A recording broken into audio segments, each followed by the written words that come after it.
Armchair commanders, we call the shots. From our living room thrones where the action's hot. We're the generals of fiction, the masters of war. In silver screen battles with buttered popcorn.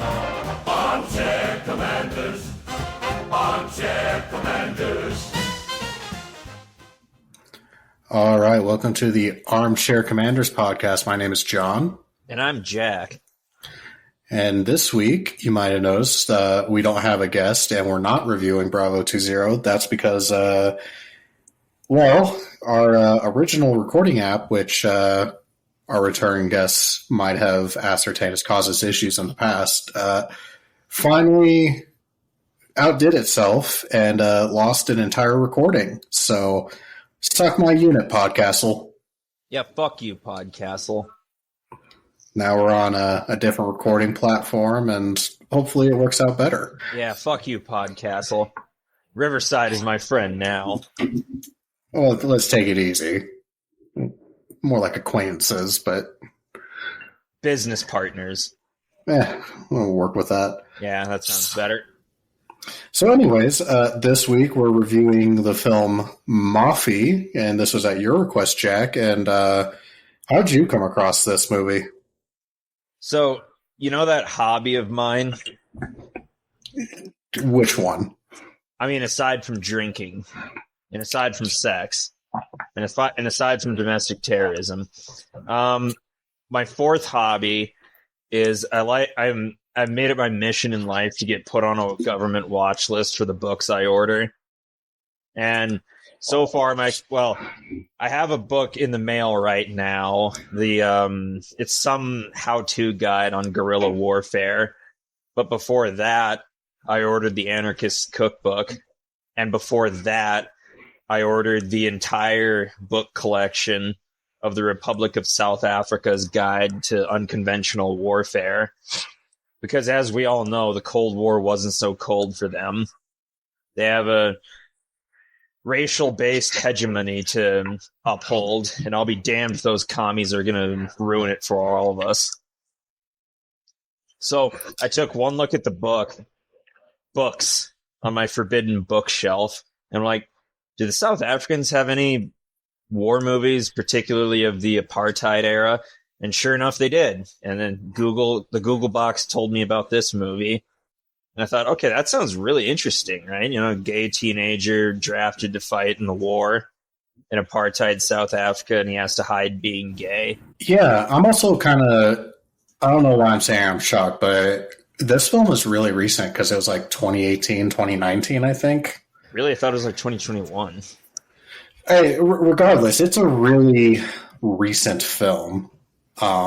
But I had never heard of this film before. I had never heard of the book before.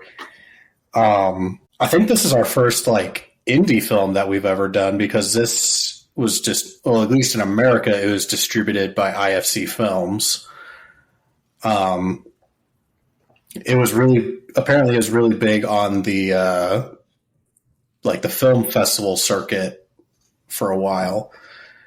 So I think this is probably also like our first film festival movie also. First South African movie. It's a lot of firsts. And here I was thinking District 9 was going to be our first South African movie. This is a allegory for apartheid. And boy, howdy, does it beat the fuck over your head with that. With all the subtlety of a jackhammer. Yeah, I mean... it's really hard to be subtle about apartheid, especially like this film is no different. Like this fucking film makes no qualms showing up like 1980s South African like social issues. Man, yeah, there are quite a few N bombs and F bombs thrown hither and thither. So I actually I tricked Miranda into watching this movie with me. Devil year. Well, usually when I'm like, hey, you want to watch this movie with me? She's like, no, because she's not really like an action or a war movie kind of person.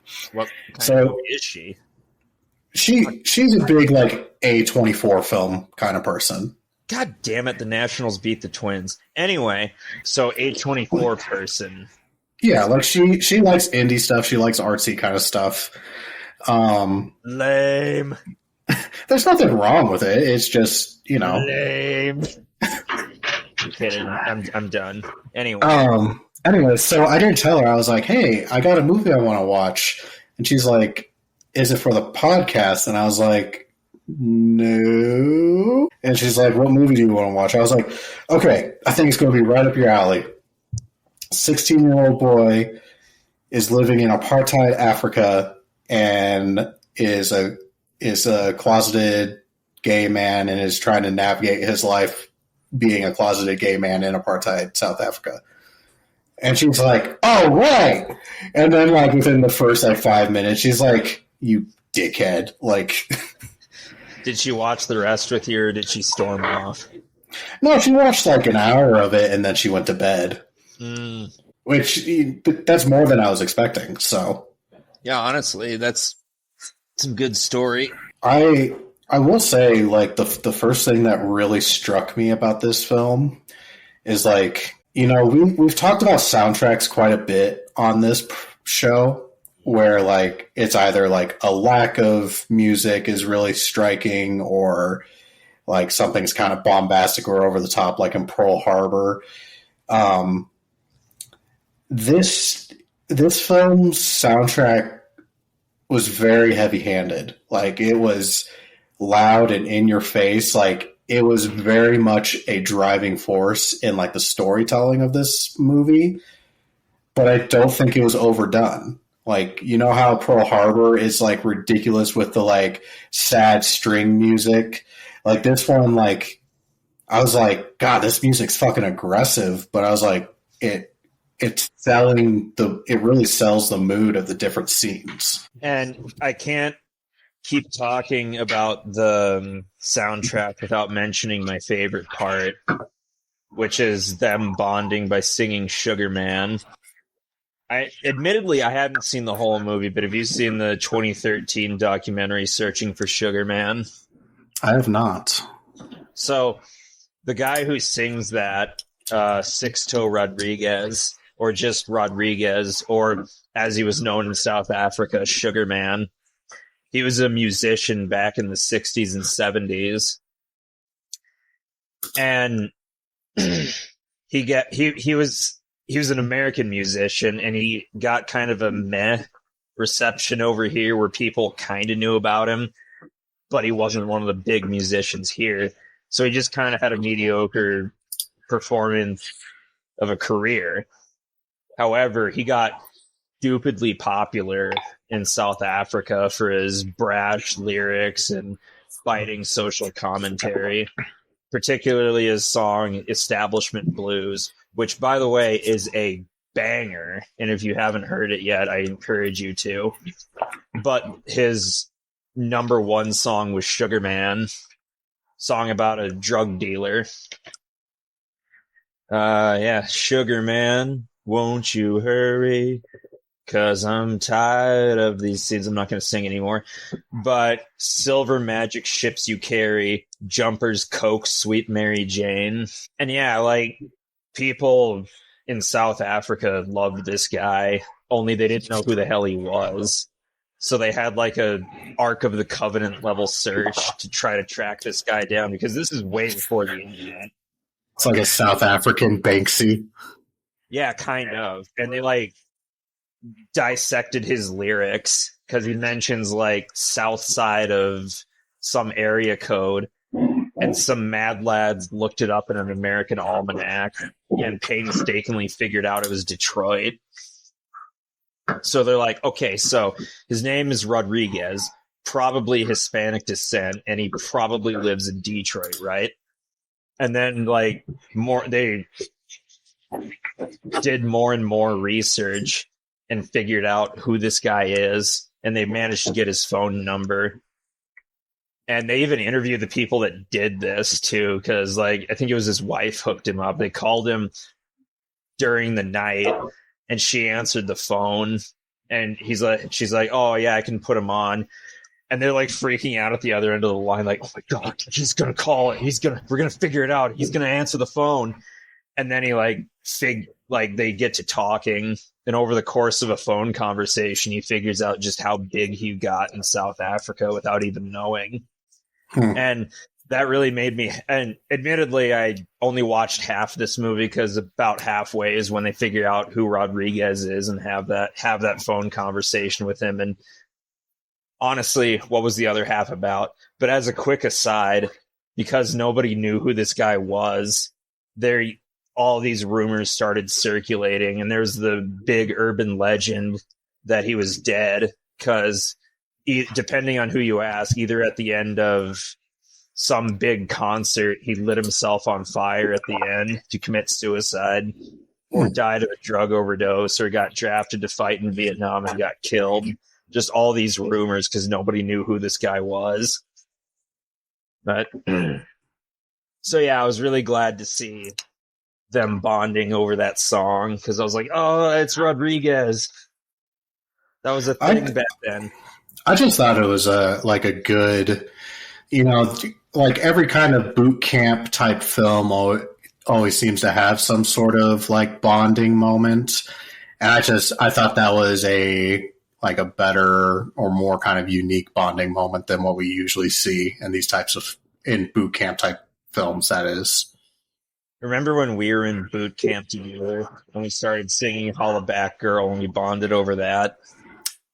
No, I don't. And then when we were digging a trench later, my sleeping bag was all wet and yours was dry. So you convinced me to huddle with you for the night and to take off our clothes because that would enable transfer of heat more efficiently. But you insisted on being Big Spoon. I'm always Big Spoon. It doesn't matter. Yeah, Daddy. When you're a big guy like me, there ain't no little spooning. Also, I just made those stories completely up if any of our viewers were wondering. Let me just waive any doubt. I will say this film made Miranda so uncomfortable. Like you said, there's a lot of like N-bombs and a lot of use of the pejorative word for homosexual individuals that starts with F. But I remember at one point in this movie, she's like, I feel really uncomfortable by how much I have to read the N-word, because like every time they said the N-word in this movie, it was in Afrikaans. Yeah, and then there's a scene where they're like all gathered up and they repeat it after the drill sergeant numerous times. That, or like when they have the giant formation where they're shaming like two people who were caught canoodling in the bathroom, and they just keep chanting F word. F word. F word. F word. Jesus. Louder. F word. I was like, I bet they had to do numerous takes of that too. So they were just sitting there for what was probably an hour or two, just yelling that. Can I rediscuss my contract? I like. I'm not saying that the N-word is like unique to America, but and granted, I like as an American, I'm very self-centered in my thinking, but I always kind of just thought that the N-word was like an American slang slur type deal. I really wasn't expecting like white South Africans to be using that particular slur. Like I would have thought they'd have their own thing going on. Yeah, man, slurs are universal. That's fair. I'll be completely honest though. I did not know anything about what was going on in this movie. I understand what apartheid was and that it was a thing, but like I had no idea that South Africa had like a proxy war with what is now Angola. I didn't know about like their conscription for it. Like it was basically like this conflict was their equivalent of like Vietnam. And it was just, I don't know, it was really weird for me and again, it goes back to like the being an American and being very self-centered in my own history to be like, it's kind of weird to think about the correlations other countries were having that were very similar to us. I'm looking at it right now. Oh, Jesus. Want to take a guess on how long this particular war lasted? If I remember, because I did some like quick Googling throughout the movie, wasn't it like 40 some years? 23, but still. Okay. And yeah, but it was a stalemate too.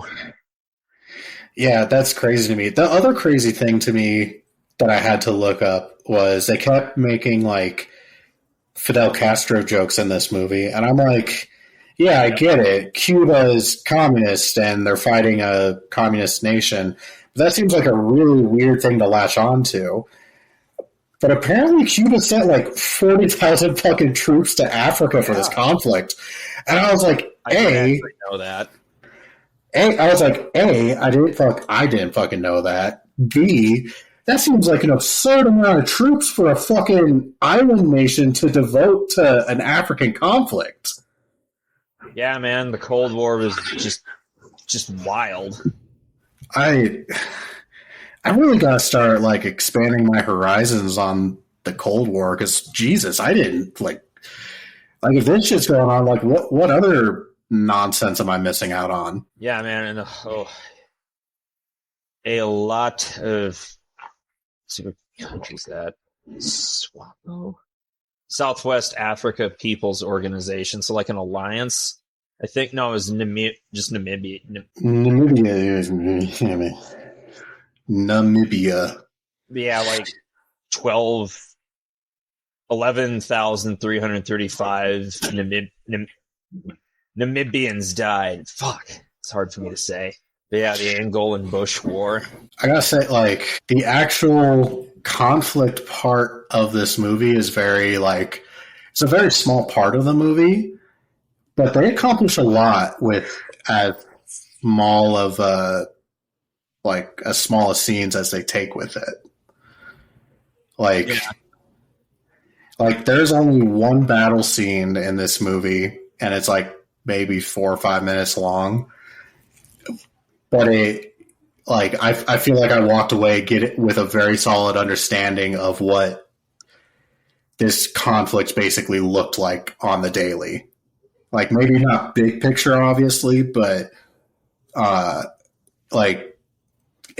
Bush War, which was just very in this film was very reminiscent of watching like a Vietnam film. Yeah, it's also like the main battle scene in this movie is also where I kind of had my light bulb moment with this movie, because when you read the description of this film and you're watching it, obviously a big aspect of the film is the fact that our main character is a gay man who has to hide who he is because 1980s is not forgiving to the LGBTQ community, especially not South Africa 1980s, not apartheid South Africa 1980s, not the military in South apartheid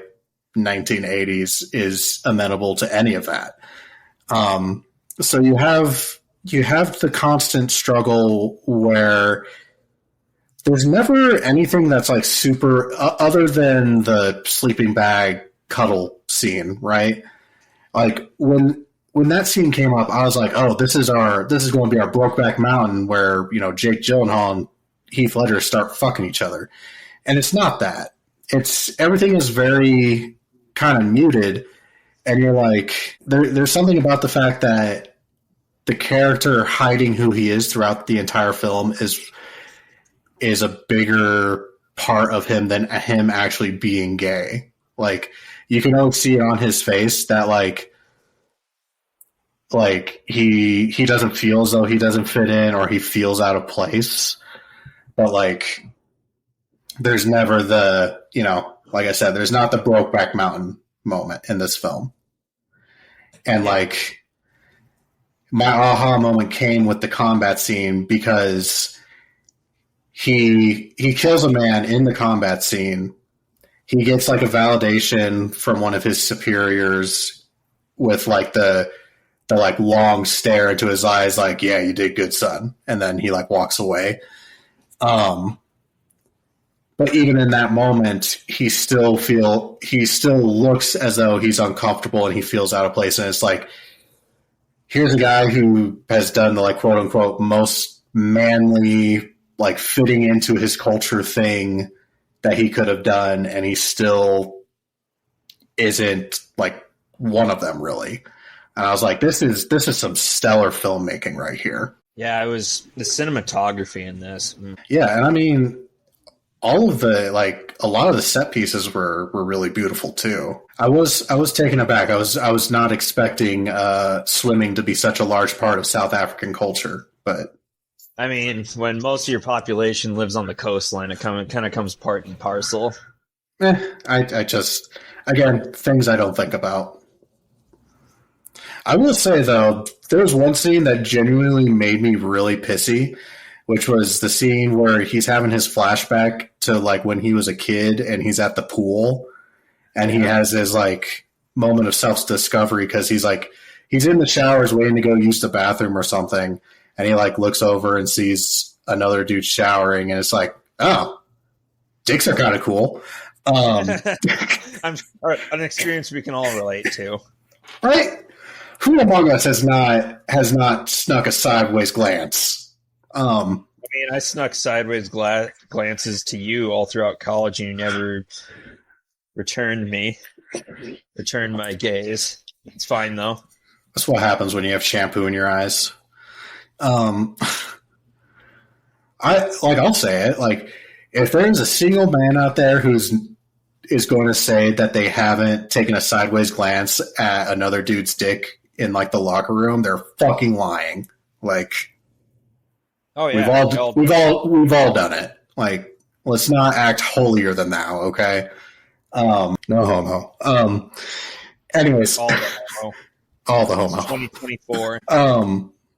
God, what was I going to say? Oh, yeah. So that scene pissed me off because he's, air quotes, caught by some other kid's dad. He like grabs him by the arm and he takes him to the like lifeguard shack. He's like, "This little pervert was peeping at dicks." And it's like, weren't you the 40-year-old man watching a young child in the showers? Like who's the real pervert here?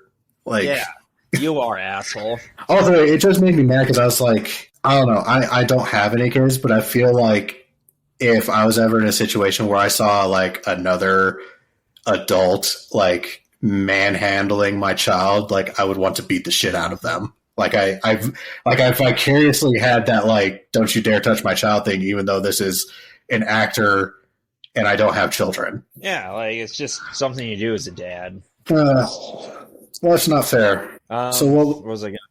Right, go ahead. I was just going to say, what was your favorite scene in this film? Probably the Sugar Man scene. Like, I had that moment of like, I recognize that.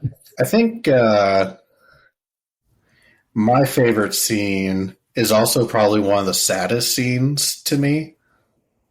And it's the very end of the film because so our main character, he gets out of the army, he finds his, unrequited love after the fact.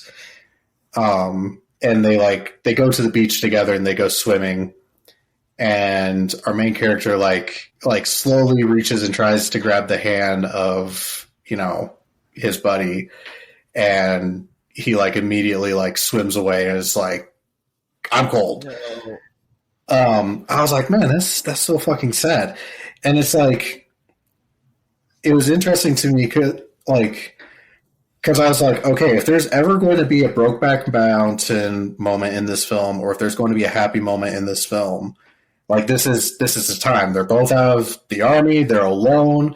Like, this is the chance for them to be themselves. But like, our main character doesn't know how to deal with rejection because like he's spent his entire life hiding who he is, and the person he tries to make a move on literally got sent to like an insane asylum. It was pumped full of drugs, and I presume was probably tortured in some way or another. So like you have this guy who is obviously having like a PTSD kind of response where he's like, I just suffered for like months because I was outed as being gay, and now I have like a homosexual interaction. So I'm sure like all of those like feelings of like, I don't want to get like actually physically fucking hurt again are probably flooding him. So like, to me, I was like, that's like, that was such a super powerful scene for me. Cause I was like, you have two guys who like very much were, it was set up for them to have a happy ending, happy moment together. And it was robbed from them still.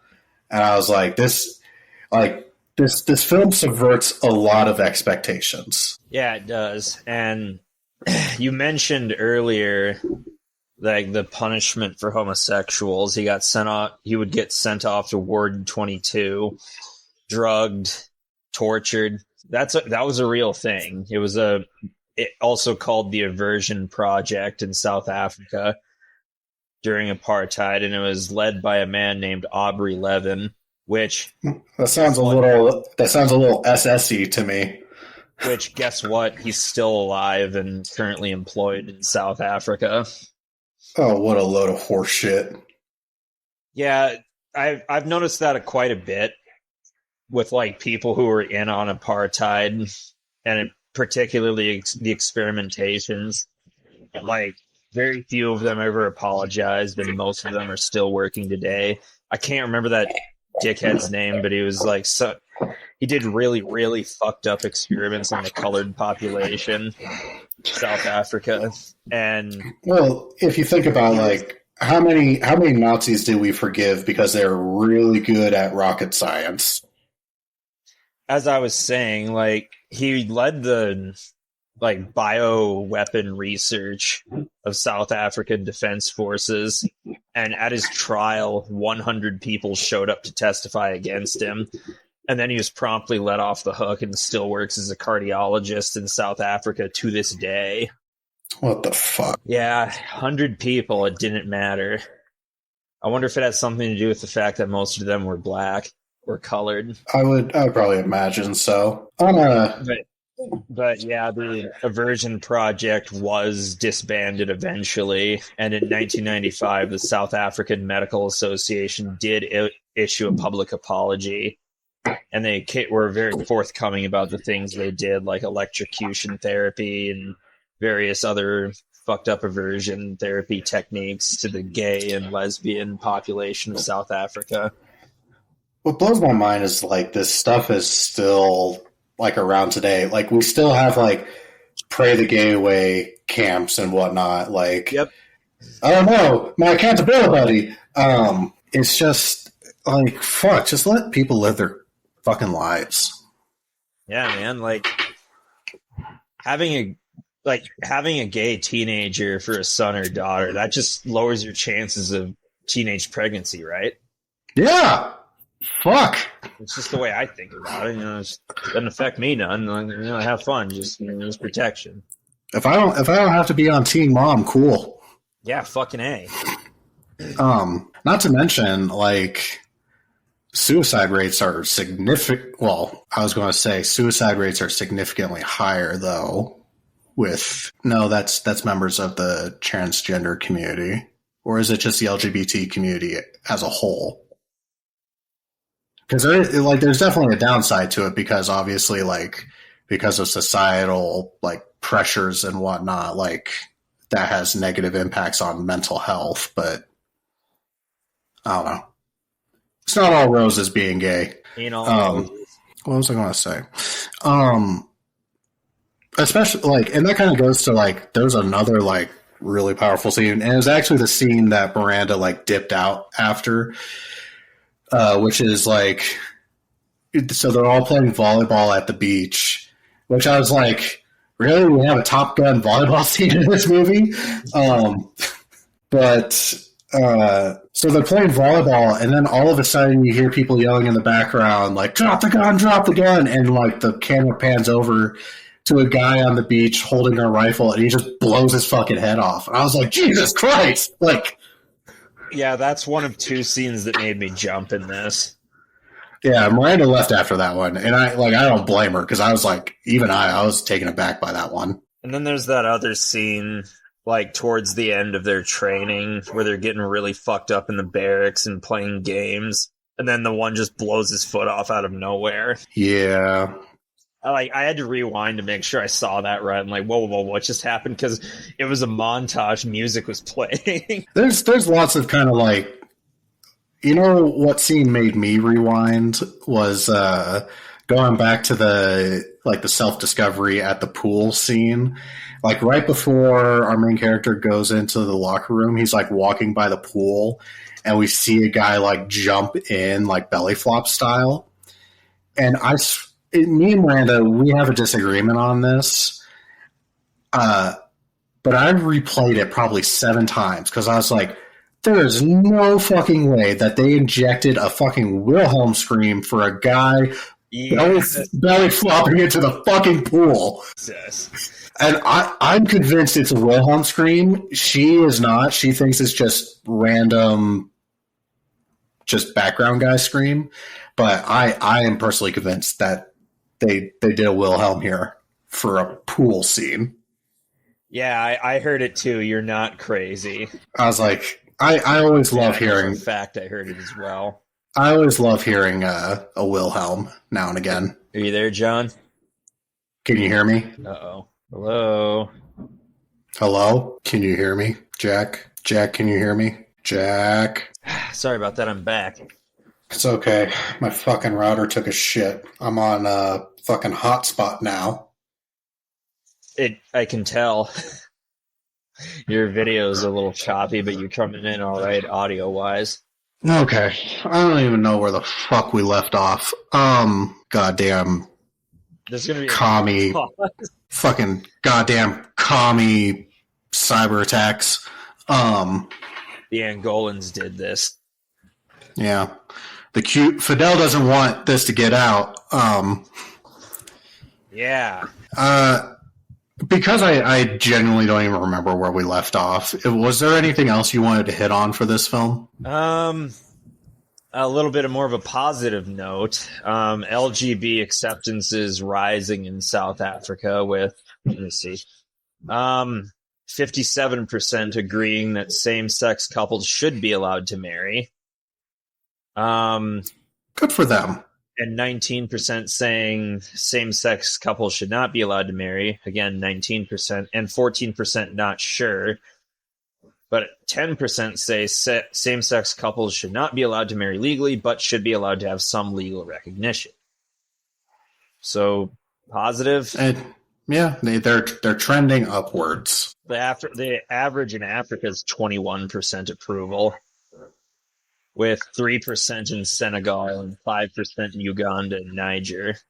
So, I think the thing is, yeah, like, acceptance really is like a really recent thing. Because if you think about it, like, even for us, I think it was like 08 or 09 in America where same-sex marriage was legalized. So, I mean, we're not... Okay. Maybe it was 08 that, like, California, like, one of the first states did it. But, I mean, it's still a super fresh, like, thing getting passed, and people are still being dickheads about it. Yeah. The official standing of the Armchair Commanders podcast is we are for gay marriage. I am for sucking dick. I don't know about my co-host here. He may harbor some bigotry. But rest assured, dear listeners, that I am 100% pro-LGBT. I apologize on behalf of my co-host if he has any homophobic thoughts. John! Are you done? Yeah, I'm done. I was going to say, you remember my comment like 20 minutes ago where I was like, if you're going to sit here and tell me you never looked at a dick in the locker room, you're fucking lying? which I wholeheartedly agree with. I am at least bronze rank dick watcher. Boy, that's going in the quote. That's going in the book of Jack quotes. It is. We've all meat gazed from time to time, and honestly, like, if I was a woman, I would totally go for women too. Like, fuck guys. Yeah, I can't blame them for that, honestly. So yeah, Armchair Commanders, we're pro LGBTQ plus community. Yeah, we are. I actually I did the Denver Pride run this past year. No shit. Yeah, I got hit on a couple of times. And how was that? Did you get? It was really reassuring. Like it's nice to be validated, you know. Very. Man, it's kind of funny. Miranda actually makes fun of me for this because there's been like 2 or 3 times when we've been at concerts and I've had guys buy me drinks. Hell yeah. Yeah. I'll be your bear for an hour if it means getting a free drink. I did feel a little bad though, because like we were at this concert and I was just standing at the bar waiting for my turn to place an order. And I just started bullshitting with this dude who's standing next to me. It's just, you're at a concert, having a good time, just chatting up other people. And this dude bought me a drink. He was like, oh, cool, thanks, man. Like, me just kind of being oblivious and whatnot. And then maybe like 30, 45 minutes later, we decided to leave the show a little early because we wanted to beat the like traffic and whatnot. And this dude sees me walking out of the show with Miranda, and like there's kind of this just like awkward pause where he kind of just like he points to me and he points to her, and I was like, yeah. I'm like, yeah, man. He's like, I could see kind of like a little defeated like nod of like, oh, like I was like, I'm sorry, like you hustle. What? I wasn't trying to lead anybody on. You heartbreaker. Hey, how could you? That is how pro LGBTQ I am, is I am not above letting a gay man buy me a drink. How's that sound? I'm sure the gay male audience that we have hates you for that, but understands. You little bastard. I know, I'm just a little tease. How could you? Anyway. Speaking of drinks, what are you drinking tonight? I'm going high class tonight. I bought a 6er of Bush Latte earlier. Ooh, it's been a minute since I've had some Bush Lattes. Well, yeah, it's something. How about you? I thought I'd be clever. I was like, what's the gayest drink I could get? And in fact, like, I texted, we have a friend here in Denver, and she also happens to be gay or lesbian or whatever the proper terminology is. And so I sent her a message. I was like, hey, not to be offensive, but what's the gayest drink you could possibly order at a bar? And she's like, a fuzzy navel. See, it's funny you mentioned that because so I have this thing where if I don't know what to order at a bar, I like to tell the bartender, make me the girliest sissy boy drink you know how to make. And it's usually a Sex on the Beach or a fuzzy navel. One time, they're tasty though. Fruit roll. They are. They're amazing. I have no compunctions about drinking fruity alcohol. I don't give a fuck. Because they taste good usually. Right. I'm not drinking that though. I thought I'd be creative, but like I had a long day at work and I just was too lazy to stop by the liquor store. So I have some Baja Blast Zero Hard. There you go. But the official drink of the South African Army. I think. Probably. It's funny we talk about drinks in a South African movie because when I bought those aforementioned books on the unconventional warfare, I decided to properly get in the mood. Like I did some research on South African liquors, and I came across one that seemed really good. And it was like this creamy, fruity thing, like this creamy, fruity liquor. God damn it. There we go. And I looked at the price for a bottle, and it said 250 Rand. So I'm like, oh, wow, that sounds really expensive, man. But then when I looked it up, the exchange rate, $13.50 in American money. Doesn't seem too bad. Yeah, that's pretty good for what's supposed to be a high-end liquor. But I didn't end up ordering it because I don't think they didn't ship to the U.S. And even if they did, the shipping price would far outstrip the worth of it. Fuck bastards. I know, right? Really ripped me off.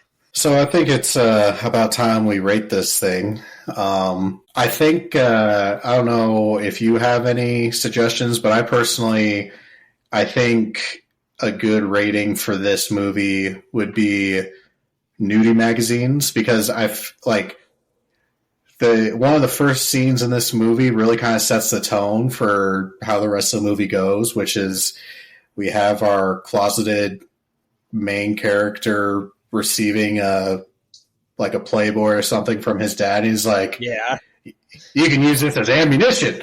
But I can't shoot this, Dad. Right.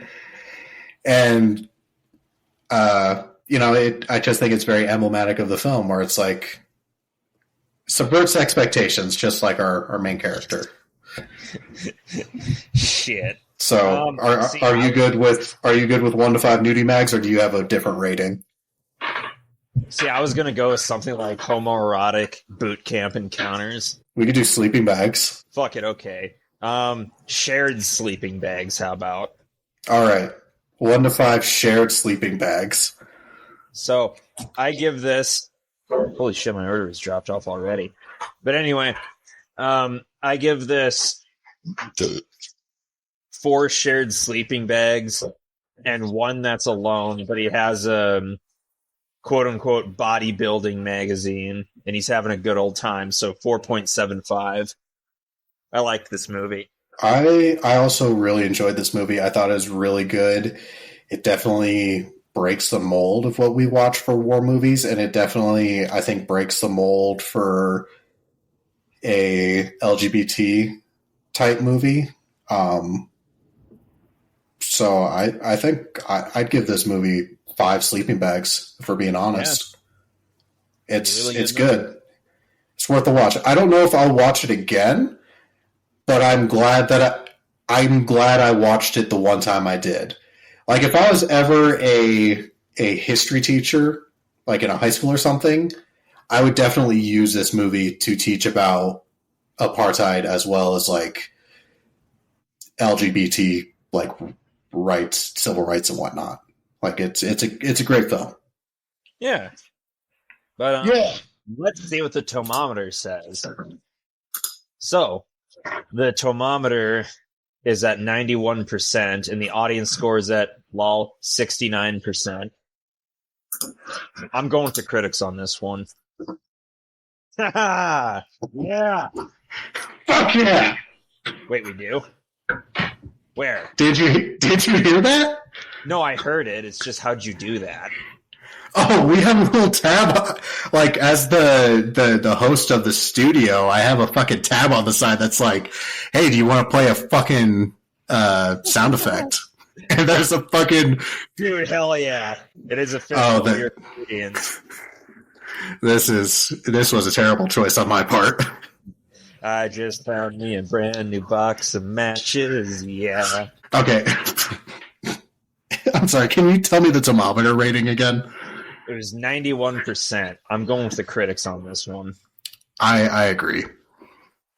Yeah, fuck the people. What do they know? Despite the fact that I usually go with them on these things, but... Yeah, they're dumb. Do you hear the people singing the song of angry men? It's not even the song in Les Mis. No, it's not. I'm a basic bitch. I like Look Down. Look down. Look down. Down. Look him in the eye. But I also like Master of the House and Lovely Ladies. Master of the House is good. especially when it's sung by Sacha Baron Cohen. But anyway, you have anything else to say on this movie? No, I think that's about it. I think we got to find a movie for next week. Right. Let's see. We did Apartheid. What did we do the week before? Well, we were supposed to do Bravo 2-6. 0. You know what I meant. Before that, we did Valiant for some reason. Oh, yeah, we did a World War II movie and a Civil War movie before that. You know what? Let's do something fucking depressing. Downfall. That's not depressing. That's uplifting. Oh, don't give me that. Bro, the Nazis are dying. That's a happy movie for me. Okay, I'll give you that. So yeah, next week we will do Downfall. Awesome. All right. All right. Well, if you enjoyed this episode, please leave a review. The stars do matter. If you enjoyed our content or would like additional content from us, you can find us on Instagram, Facebook, YouTube, and Discord under Armchair Commanders. Until next week, I've been John. And I'm Jack. And we will catch you later. Bye. Fucking record. Bro, I actually don't know how to stop recording this shit. We'll never stop. No, like it won't let me.